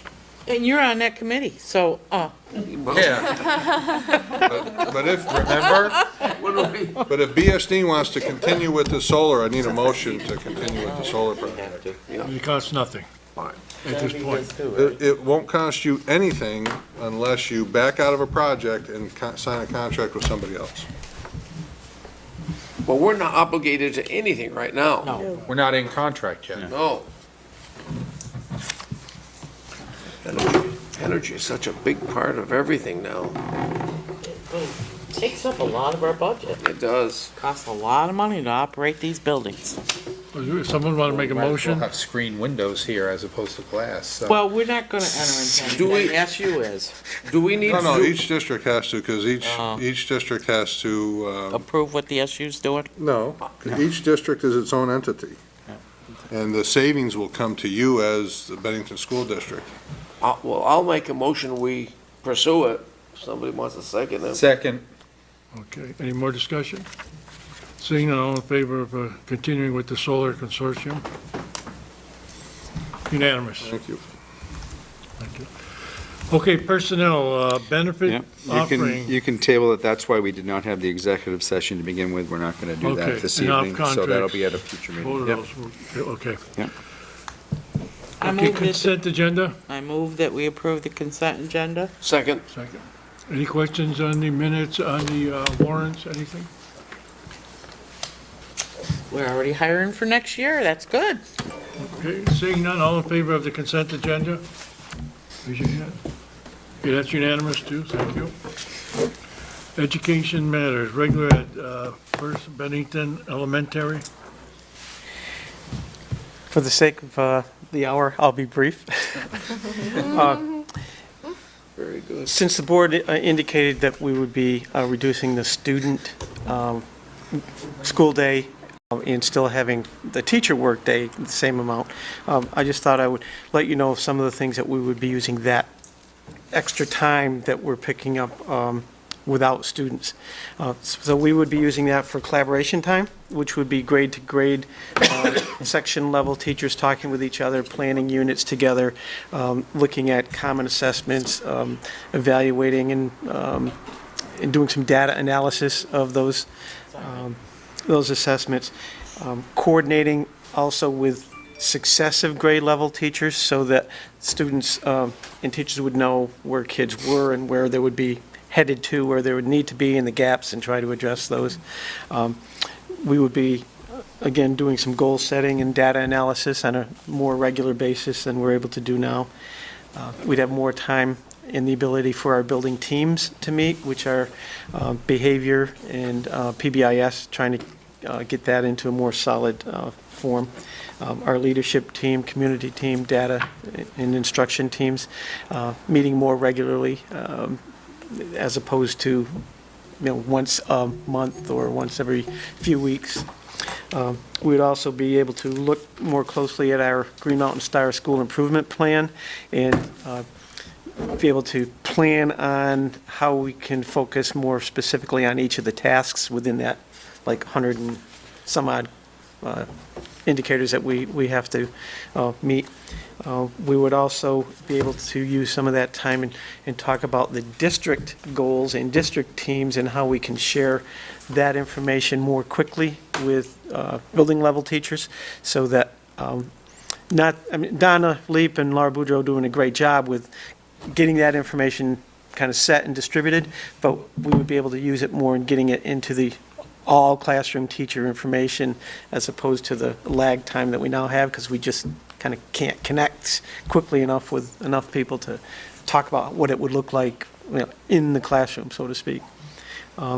We would also be able to have more time for me to be able to meet individually with some teachers on talking about all of this, and also individual goals and improving instruction and things that are going on in the classroom. So briefly, that's like some of the things we would be using that time for. And I think just to sort of agree with everything that Jim had said, one of the things that I think in all schools that we're finding now, we have set collaboration times. Teachers meet once a week. But our special educators are rarely able to meet with them because the services that they're providing are, mandated by it's a mandate, so they have to be serving kids. So there's a real disconnect there. If we had the additional time, we'd be able to bring title teachers, special educators, and classroom teachers together at the same time to really identify individual student needs, as Jim said, look very specifically at data. The only other thing that I would add to what Jim had said is that as we're delving more into our GMS plans, our MTSS plans, research has shown for a long time, and that is part of our plan, that we have to have good collaboration with the adults in our buildings. Otherwise, it does affect students. So, right now, at the 3 schools, there is just no downtime at all.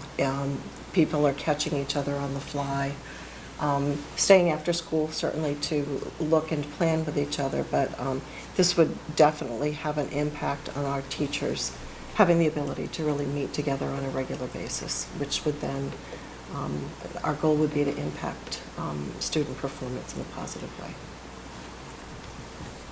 I don't know if you have anything to add. The only other thing that I would add to it is I would include our special area teachers, our physical education, art, music, collaborating as well with our special educators, our interventionists, and our classroom teachers.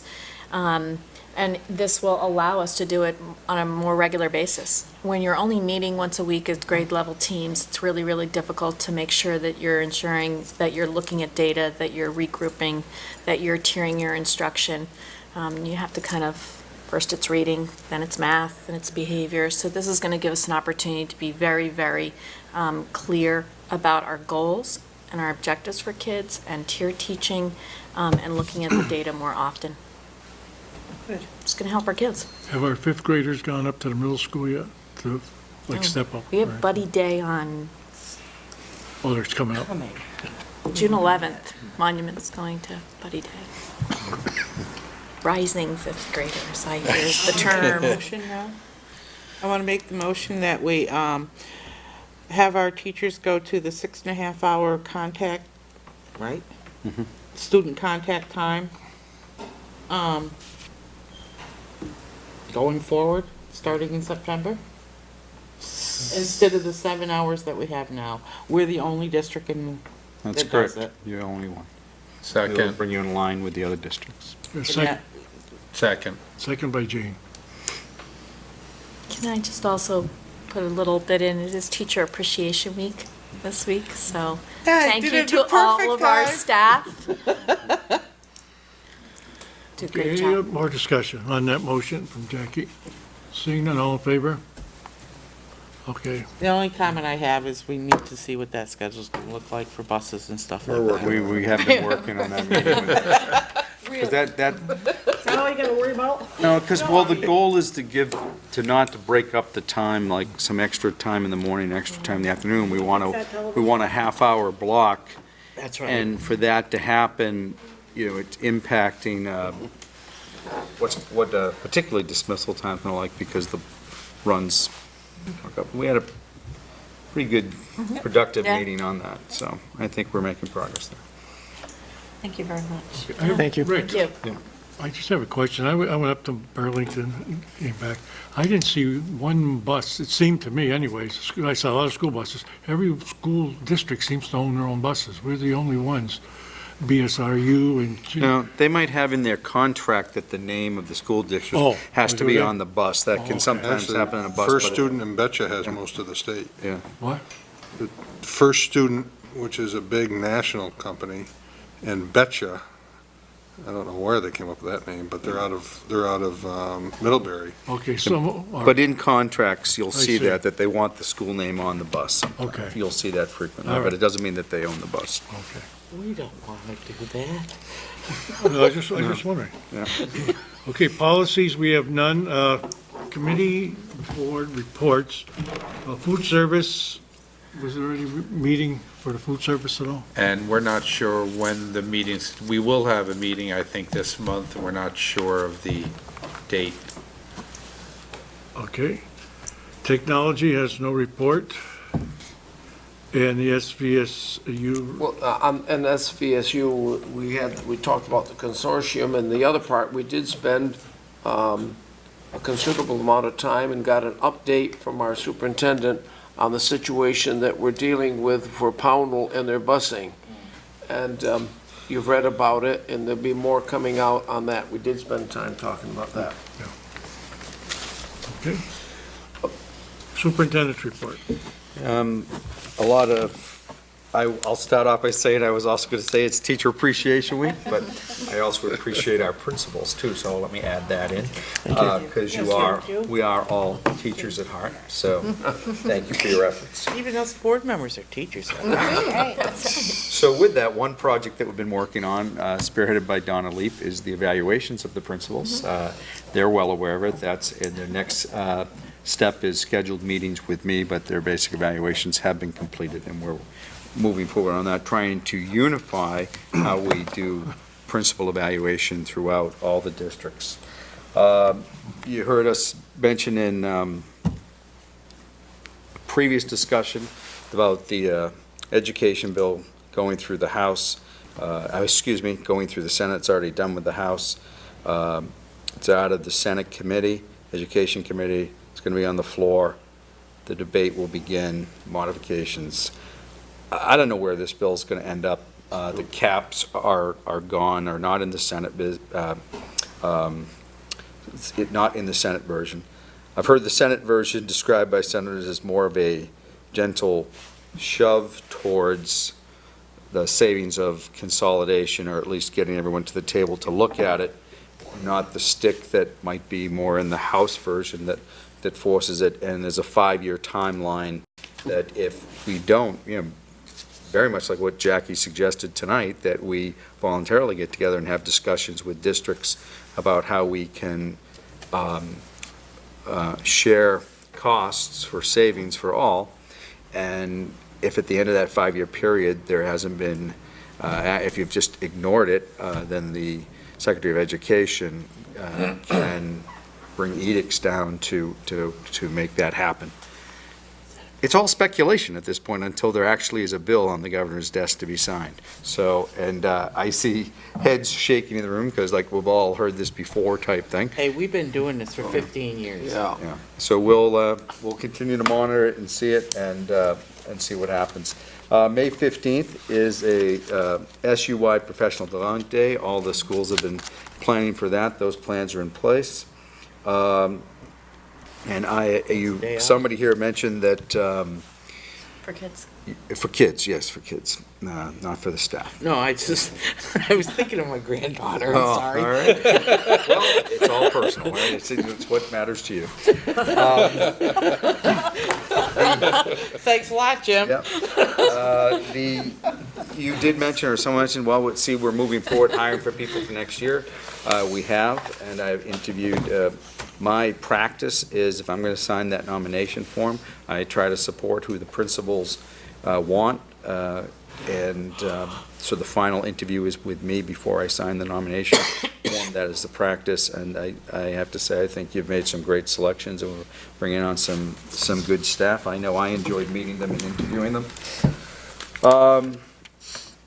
Along with changing the schedule, the other thing that I need to bring to the board's attention, I would like to make the last day of school for students to be June 19th. That's the Friday. They're scheduled to go to Monday. The staff will still report on Monday, what's that, the 22nd then? We have significant professional development going on starting the 22nd because of how late we're going into the year. We would be hiring more subs than we probably actually could if we continue to do that. And You need a motion? yeah, and we make the obligation of the state by having the students go to that Friday. It makes no sense educationally to bring them back on the following Monday. So if I could have a motion to make the last day of school June I made the 19th. motion. For students. George, Second. I'm going to second that motion. Is there a grandchild you want to be able to tell that you did that to? No. Careful, you lose a day of pay. That's all right. I'm glad I you don't- lose it. It's nothing, just, I'm making a motion. Second. I always thought it was foolish to bring them back for a Monday or Tuesday anyways. Well, four. They're still going to be at 179 days, which is over the requirement anyways. George? Yeah, are we done? No, we got to vote. I'm just wondering, Did we anybody vote else on has any comment? We need to call for the question. Yeah, I was wondering. if any- Vote. Okay, seeing no comments, all in favor of reducing the year by one for the students? Raise your hand.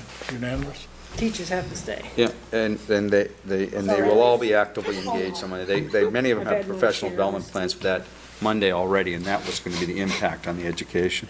One last thing I want to bring to your attention, the NECC program is in a bit of a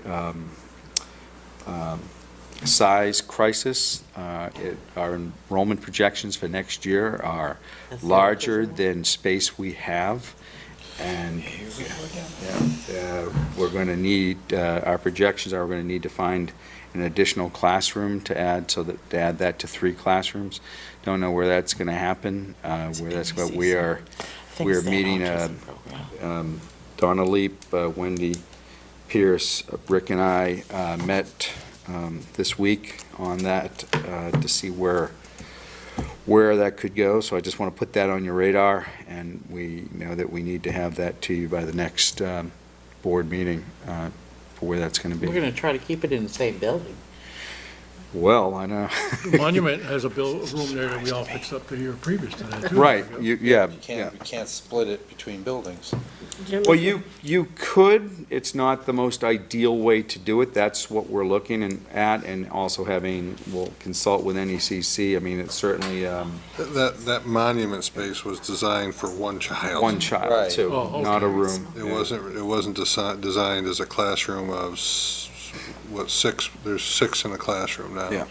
Yeah, you have a capacity of 11 physically right now at Monument, and it's not going to be, projections are that's not going to be enough for next year. So not to alarm anybody, but to let you know that we are pursuing what that's going to look like. And that's it. The 19th is for all schools, right? Not just, All schools, it'll be all schools, yes. Unless somebody objects, but yeah. no. Driving all of them. It's really, the question is for Jerry, I guess. We listen to all these people speak about some of the things that they can do in energy. For example, the guy kept coming back to light bulbs. Isn't that something that we as a district can do without bringing in an outside company to change light bulbs? Changing ballasts and everything else, that's huge. Ballast? Yeah. It could be, but it's also the price. I mean, can you go out and spend $50,000 to all at once for maybe one building to change bulbs? Yeah. Because you'd have to change them all. And the other thing that he mentioned that kind of stuck in my mind, he mentioned about equipment in the kitchens that are running for periods of time, but they have a device that will shut them off at a certain point, turn them on. Is that something that we can? Miser. Yeah, isn't that something that we can do? I'll pat myself on the back a little bit, so. Do we have some of that? For years ago, I installed time clocks on the kitchen boosters, stuff that can be shut off, fans, exhaust fans, some of the boilers and stuff. So we've been doing some of this So stuff, but with more, with better efficiency of a lot of different things you can change. Like one of the big things when he was talking about equipment and stuff is like, we have the great air technology of the 1930s that our controls are run by compressors, not run by electronic or thermostats. So you have pneumatic lines to all your we have controls. pneumatics on everything, so, there's a lot of savings, and he's right as far as is talking about steam boilers. Steam is the worst, because you have to bring it up to a steam temperature to take and get any heat, Yeah. with hot water. The last item that I've got is merely that a former longtime teacher, I would use her name, she said it good, about the buildings being overheated. That our elementary school buildings are all overheated, and I told her I would bring it up and pass it to the proper person. That's because of the Oh. 1930 technology we have in the building. Yeah, no, but. Think of a house with a single steam pipe, one roof, without any zones. Cold in another. Yeah. Judy Panic. Stop and see her, will you? I'll bet you can find just as many teachers who'll tell you they're cold. All right, thank you. Okay, I just was going to bring up the evaluation of principal that you already mentioned that. The other thing under, for your information, B, land adjoining, that project adjoins where I live as well.